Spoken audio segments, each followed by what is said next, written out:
Up to this point in the study, we have already covered a lot of ground historically. Along the way, God has given prophecies of what He is going to do in several situations. And although we have noticed the fulfillment of some of these prophecies in past accounts, I now want to bring more focus to it. God may seem slow to us, but He is at work to accomplish His purposes, and He will do it in His time.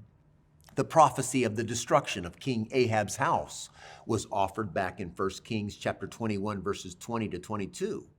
Because King Ahab humbles himself, see chapter 21, verse 29, the Lord promises that the destruction will not take place during his own life, but rather during the days of his son.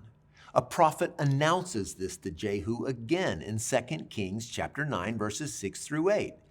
Jehu's actions in chapter 10, verses 6 through 11 and verse 17 fulfills this prophecy.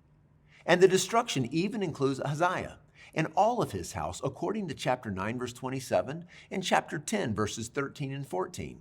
God gets it done. And I want to specifically draw attention to the words of chapter 9, verse 7. I will avenge the blood of my servants, the prophets. God will avenge. As I read this, I'm reminded of Romans 12, verses 17 through 19. Do not repay anyone evil for evil. Be careful to do what is right in the eyes of everybody. If it is possible, as far as it depends on you, live at peace with everyone.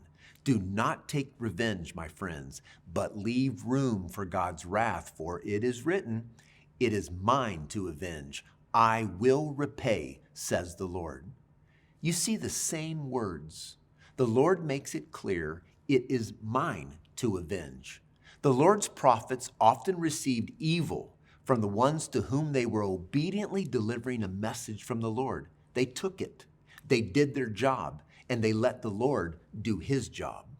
In this passage, God raises up Jehu to avenge the blood of the Lord's prophets. He does it in His time, but He does it. Perhaps some of you need this reminder as you face hurts and pains inflicted by others in your own life.